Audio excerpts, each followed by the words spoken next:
Olá, meus amados, graça e paz para você que está aí do outro lado. Seja bem-vindo mais um momento aqui juntos com esse pastor. Eu sou o pastor Cláudio da Paz Church de Manaus. Deus abençoe. Vem para cá juntos nessa maratona bíblica. Deus abençoe. Vamos juntos hoje.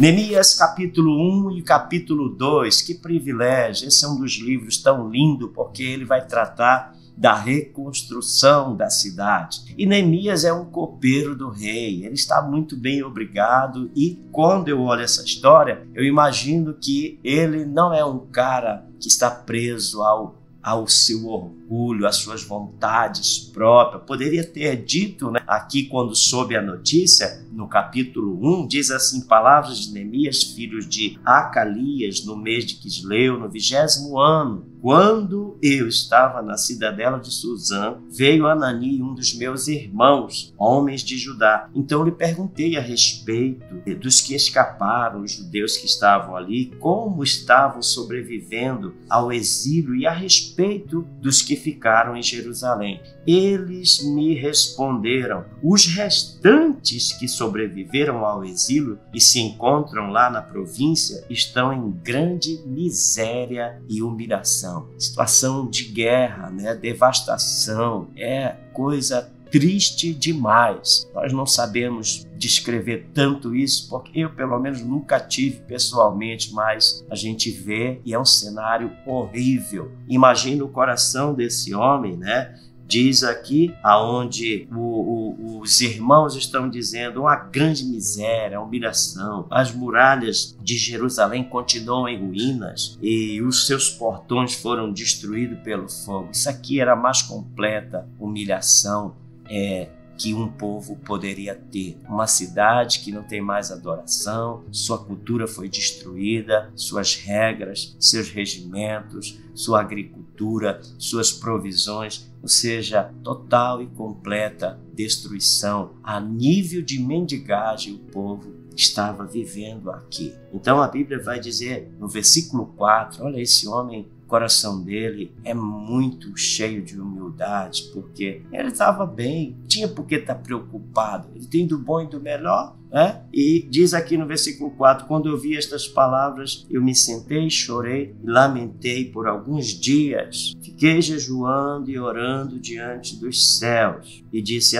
Senhor Deus dos céus, Deus grande, temível, que guardas a aliança e a misericórdia para com aqueles que te amam e guardam os teus mandamentos, esteja atentos teus ouvidos ao que eu irei orar aqui, dia e noite, pelos filhos de Israel. Aí ele vai fazendo confissão pelo pecado. Agora, o que eu acho interessante, e isso a gente já vai saltar para o capítulo 2, porque ele não se prendeu só em orar e jejuar. Às vezes nós, como cristãos, ficamos muito tempo orando e jejuando, tentando descobrir a vontade de Deus. É hora de agir. Oração, uma oração. Ter que orar, mas ter que colocar ação. Tanto é que ele se dirige ao rei e o rei o abençoa. O rei dá declarações fortes, né, autênticas, para que ele passasse ali para tirar madeira, para pegar o que fosse preciso. No capítulo 2 você vai ver isso. No mês de Nissan, no 20º ano do reinado de Artaxerxes, uma vez posto o vinho diante dele, eu peguei e ofereci ao rei. Ora, nunca antes eu tinha estado triste diante dele. Aqui eu vou parafrasear para nós ganharmos tempo. O rei percebeu a tristeza, conversa com ele, tem um diálogo e ele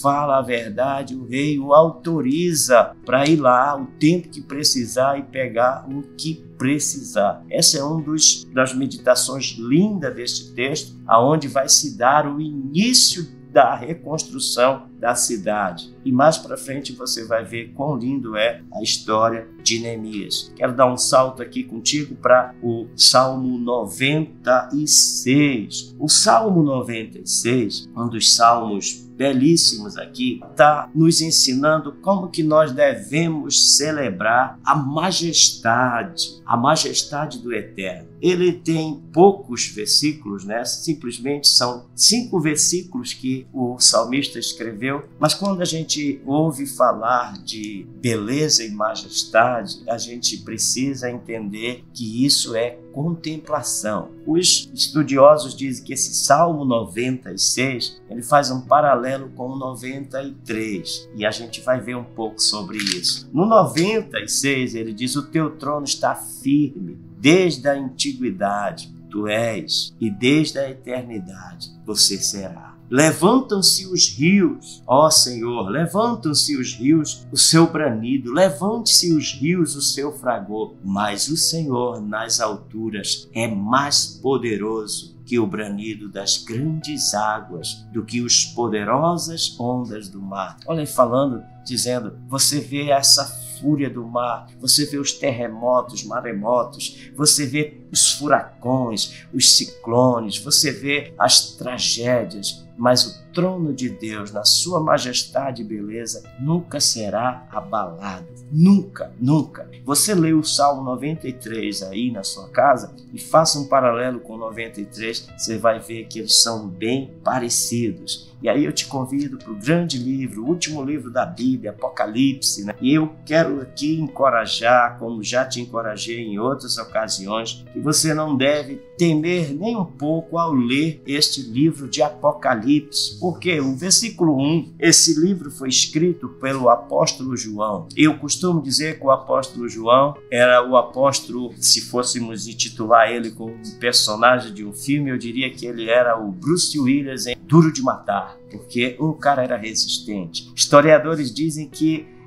tentaram colocar ele dentro de um tacho de óleo quente, mas ele não se queimou nada. Estava ali sereno, calmo, belíssimo, e isso trazia fúria ao rei, que mandava ali apedrejar, espancar, arrastaram ele, levaram ele, foi dado como morto, colocado ali no lixão da cidade. Mas daqui a pouco João está voltando novamente para a cidade para pregar, e sendo assim, ele tinha uma palavra que Jesus havia dito, quando os discípulos estavam rivalidando entre si, e ele, o discípulo ali, que Jesus libera essa palavra, Jesus diz para ele assim: se eu quiser que este aqui não venha ter uma morte como um mártir, o que você tem a ver com isso? E realmente a Bíblia diz que ele vai ser colocado na ilha de Patmos, e era a última tentativa do rei, porque a ilha de Patmos era lugar de criminosos, de bandidos, e ele geralmente levava o criminoso até uma certa parte, já próximo, eles jogavam o cara na água, muitos nem conseguiam chegar na ilha, eram comidas de peixes, de bestas feras, e João consegue, e ali ele tem o que diz o versículo 1, revelação de Jesus Cristo, a qual lhe deu para mostrar aos seus servos as coisas que em breve deve acontecer, e que ele, enviando o anjo,